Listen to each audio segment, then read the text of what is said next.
The Brandon Peters Show may contain explicit language and detailed plot points. For more information on the show, stay tuned to the end of the episode.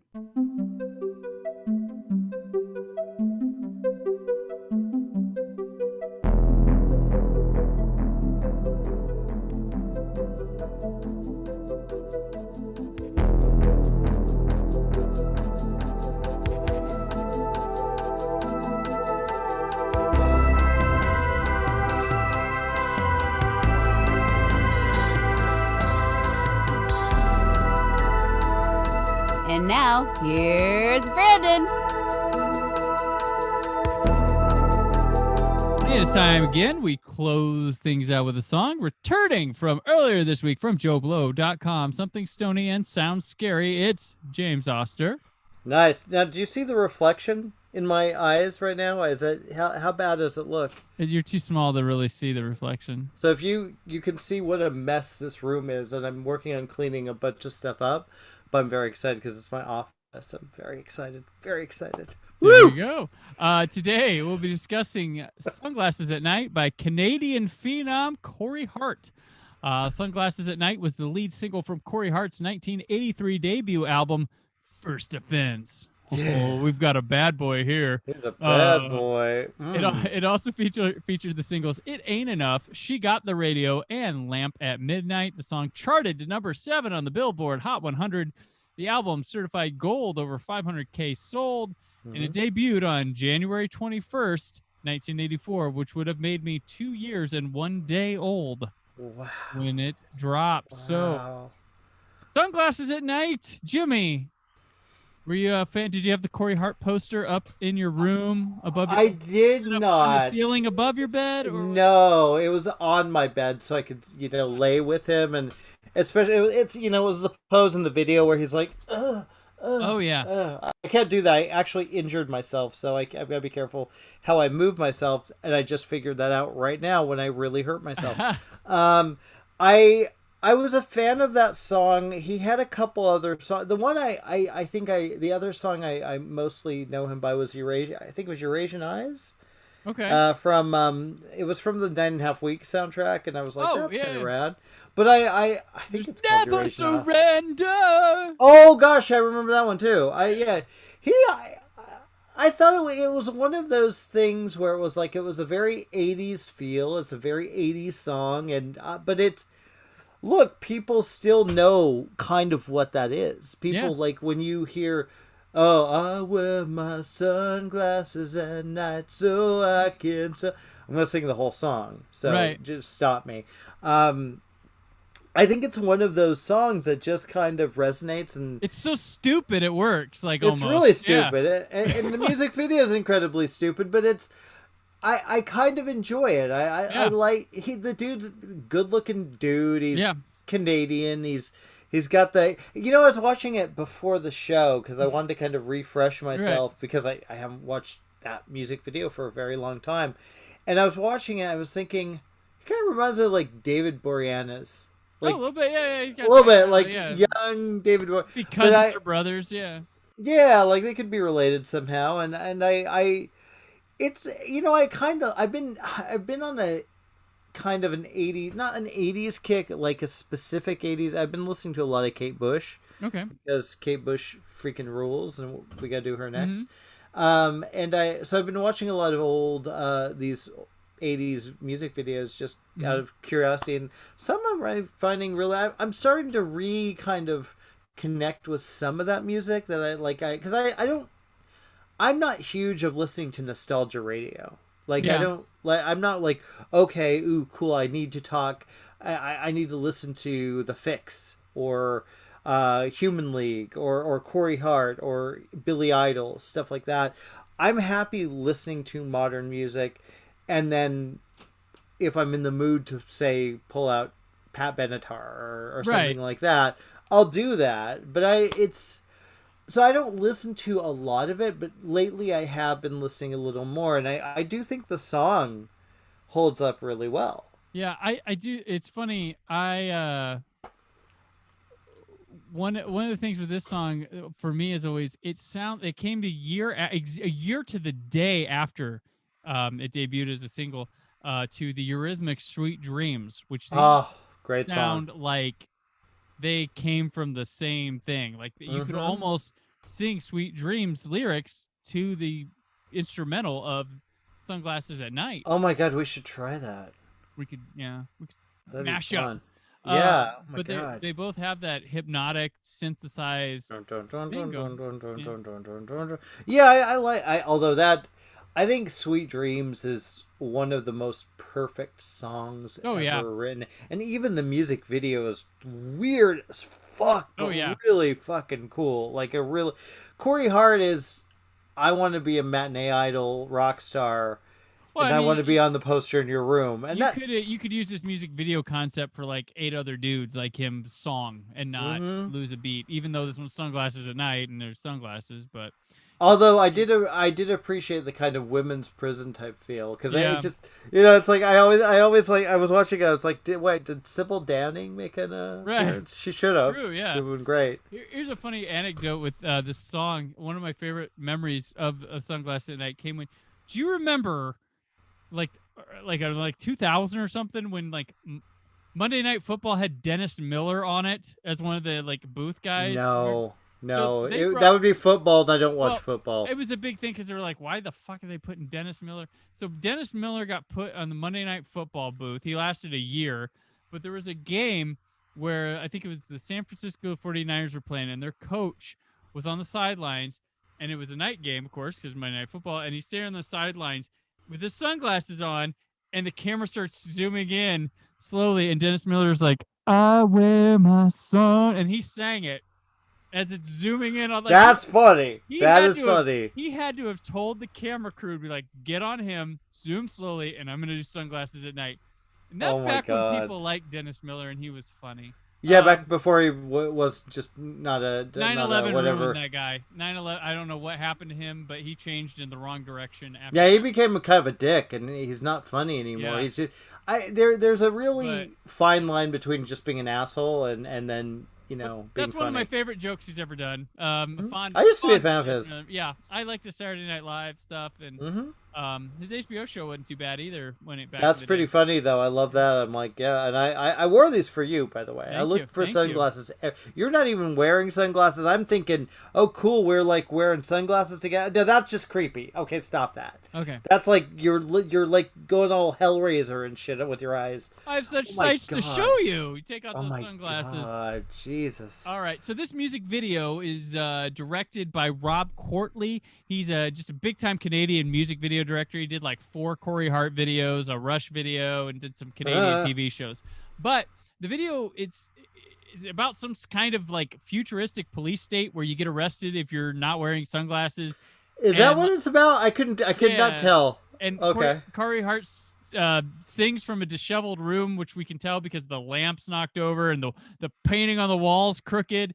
And he gets put in jail here and there, and he gets in a cell with a woman cop, and he like humps the bars while singing, and he heavily enunciates his singing in the video, very lippy. And then he'll disappear and reappear at times with sunglasses. His glasses disappear and reappear too. And then so she lets him out after he humps the bars to her. But then this woman who plays the main female cop, she's apparently like one of the biggest, like her name is Lori Brown, and she was like a big time Canadian host, a VJ and journalist up there. Like she's a big deal, and this was one of her first things she did. So you know what would be funny if while we're doing this, I just randomly take off my glasses, and when you edit, don't like edit it together. So like I'm wearing my glasses, I'm not wearing my glasses. Oh, I do not edit this that heavily. Oh my god, damn! Well, I'll just do that. Woo! I won't wear them. I want to wear them. There you go. Wear them. But yeah, so the video, like it's a thing. It's got a very sci-fi premise. Corey. They got like him hanging in his room and like playing with the glass. Like it's very focused on what the song is a bit.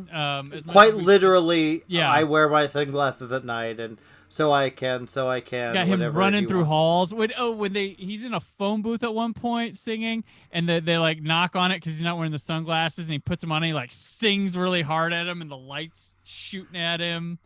Oh, it's fun. It's ridiculous silly. It's one of those that probably was cool back then, and then you laugh now, like, oh my god, the '80s. Is it? I don't know if it's not that cool now. To be honest, watching that video, I do think there is a research. Obviously, people love '80s music. Yeah. As we saw, you a lot of times in movies, you see them really utilize '80s sounds. The song was on Stranger Things, even. Mm-hmm. Yeah, Atomic Blonde had a great soundtrack. I like the energy of a lot of these '80s videos, and I like that Corey Hart is there's the first time we're seeing this guy. He's just this cool, young, cool dude with his glasses and singing this ridiculous song, but he doesn't care because he's too cool because he wears sunglasses at night.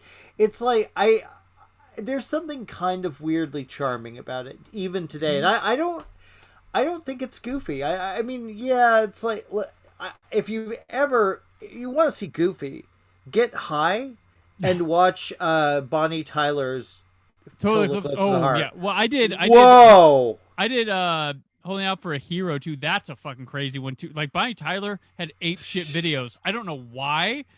Like, you wouldn't think, but the Total Eclipse of the Heart has ninjas, and Holding Out for a Hero has rapist cowboys with neon lassos. Mm-hmm. So fucked up. I think I need to watch that one because I haven't watched that one I just watched the other one, and there's a lot of very homoerotic overtones in the video. Like, the guys are dancing around are wearing just these little, like, diaper thingies, and you're just like, so wait, what?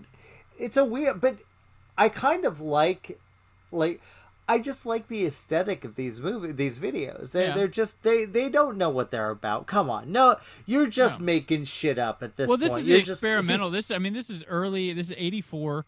Yeah, so it is. I want my MTV, man. Right. This is experimental period with the videos. In the '90s starts to hone in on more storytelling or stylistic stuff, but the '80s is like a free for like. Yeah, some of them do more than just like the hair metal. Guys just play on stage a lot, but. Stuff like this, they're like, all right, we got like a story maybe, or no, he's just this, or it's just all this shit, and it's better than some of the '90s ones would be. What I would call, and I haven't done one of them yet because there's not much to talk about. The Gap mall store video where it just feels like it's meant to just play on the TV at like the jean store or something like that to look cool, and it's like it's just highly stylized, and people just lip syncing, performing their song, but there's nothing to it other than, oh, that's a cool song, and the video fits the vibe of I don't know the cool stores. I didn't shop at them. Yeah, was the Gap cool? I don't know. I did shop at Hot Topic, but that was before they became like a glorified like Sam Goody type. Yeah, it's a bit too, I was there when it was incense, candles, and black T-shirts. Like that was when I would go there. But so it's definitely an experimental period. Corey Hart did get nominated for a Grammy. Oh yeah, no, I'm not. I mean, this was a big. So this isn't like a joke or like it was a hit song. That video was on MTV. Constantly. Yeah, and he's not a one-hit wonder. Some people may think that he had a lot of hits actually, and he charted in Canada huge. Like the United States, he charted pretty good all the way to the early *90s, and like he had 5 hit albums. Got songs, just played the songs, you'd be like, oh, that was Corey Hart. Yeah, he's more than Sunglasses at Night. But he was nominated for Best New Artist. Do you know who he lost to for Best New Artist? I have no idea. The other nominees were Sheila E., Frankie Goes to Hollywood, and the Judds, but he lost. He lost to Cyndi Lauper.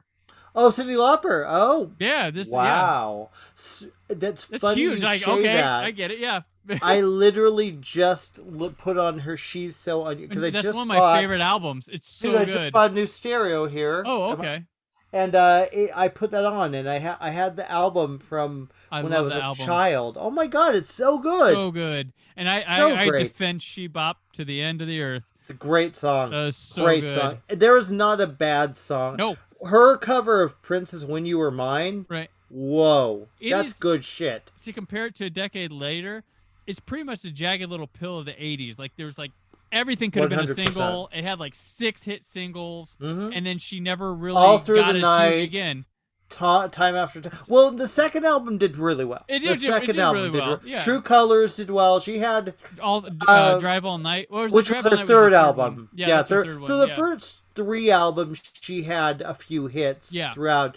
But look, I mean, she's still kind of maintained some sort of celebrity, and I think people forget like a lot of these they make money off of having people using their songs, and those songs are used a lot. Girls just want to have fun. Come on. Yeah. Like she also has a sweet, if you can find it, rockabilly band called Blue Angel. That was before she went solo, which was pretty good stuff. I've heard them. Yeah. I would have given it to her too. Yeah, I agree with that one. Yeah, as I mentioned, in Canada, Corey Hart was huge too. He this music video won the Juno, which is like the Canadian Grammys, best music video. But he was also nominated for 3 other Junos: Male Vocalist of the Year, which he lost to famed Canadian Bryan Adams; Composer of the Year, which he lost also to Bryan Adams; Single of the Year, which he lost to Rise Up by Parachute Club, but also nominated was Cuts Like a Knife by Bryan Adams, The Safety Dance by Men Without Hats, and Straight from the Heart by Bryan Adams. So he was... Wait. So which one was Bryan Adams winning all of the awards for? I think Cuts Like a Knife. Cuts Like a Knife, yeah. Really? Or Straight from the Heart, one of the two. But it just said Bryan Adams, just as in maybe just one for the album. Are you sure it's not Heaven? Heaven wasn't not that year. No. I think that was before Heaven. Okay, never mind. Before Heaven, yeah. Never mind. But yeah, so if it wasn't for that pesky Bryan Adams, Corey would have a deck of not more than one Juno. How dare you, Bryan Adams? How dare you? One little tidbit on his album, First Offense. Ooh. My first offense was being too sexy for this. But Eric Clapton played a guitar on the song Jenny Faye for it. Wow. Yeah, so he was in the studio. And I guess Corey Hart got signed after like doing some stuff with Billy Joel. So that's where he did some studio stuff with Billy Joel and got signed to a contract to make I guess this album got made 2 years before it came out. Didn't have Sunglasses at Night on it. It kind of sat on the shelf for figuring out what to do, and then he wrote that. He's like, we got to put that on it. And I guess there's like 3 or 4 different renditions of this album that were out there in circulation. But yeah, so I'd love to find one of the early versions without it and see how it flows together. Yeah. Although I don't think I actually own that album at any time in my life. I don't own any Corey Hart albums. No, me neither. So I want to make the case. Sorry. We talk about Corey's in the 80s. I think Corey Hart deserves to be within the talk of Corey's. I know the two hung out and loved each other, but Corey Hart deserves to be one of the Corey's. I think more people listen to Sunglasses at Night than watch the Corey. Well, Lost Boys gets watched a lot. Lost Boys, yeah, that was kind of popular. Yeah, License to Drive. They had some stuff. I mean, but so did Corey Hart. And Corey Hart. And while they may not do much anymore, Corey Hart never surrenders. We know that. I feel like they mocked him on like South Park or something like that. I feel like I saw him being mocked, and I'm probably just talking out of my ass. Never mind this, but I swear to God, I've seen that. Wouldn't surprise me. Probably, a Family Guy or something like that. I'm almost positive. I know Family Guy just did a whole. Well, it's an old episode, but I just watched it. The Anne Murray episode, who's also Canadian, and it's really funny. But yeah, I'm all about it, man. Now we got to go out and get First Offender. Yes, definitely, and we'll do that this weekend. So as we end this week out, Jimmy. Excellent to spend time with you. Glad you have you on the show proper for once. It's been great. Just talking nonsense with you. I love it. So let people know once more before we go on the weekend where they can find you and what you got going on. Well, yeah. Again, check out our interview with the director of The Conjuring 3, Michael Chavez. I think I said that right. And of course, JoeBlow.com, AaronTheHead.com, We Live Entertainment, and you can find me every Friday getting stoned with Justin Butts on Something Stony, which I'm not now, even though it may appear that I am. And and also I have Sound Scary on Cosm as well, and I love the Cosm, man. I'm having a good time with it. I have the best producer, so I've got to give a shout out to Elizabeth Saint and all my folks over there. It's a good time, and you missed out, man. The Mad Max thing was I would have loved to have been there. Oh, that looks so fun. Dude, we sold out. It was amazing. It was really rad. So yeah, we'll have more. Excellent. All right, and I'm on Twitter and Instagram at Brandon4KUHD, written work at WhySoBlue.com. The Brandon Peters Show returns all new next week as Sharare Drury and I begin a little world film project over the next few weeks. Ooh. But until then, always remember to keep the positivity in your online film chatter. Yay. Thank you for listening. The Brandon Peters Show is a Creative Zombie Studios production. Produced by Brad Shoemaker and Brandon Peters. Written and edited by Brandon Peters. Announcer vocals by Jessica Alsman. Theme song by Metavari. Web design and show art by Brad Shoemaker with Brandon Peters. All music and clips featured in the episode are property of their respective studios, and no infringement is intended. Additional information on this and other episodes at BrandonPetersShow.com. For any inquiries, press opportunities, or sponsorship, contact mail at BrandonPetersShow.com. The show is available on Apple Music, Spotify, or anywhere podcasts are found.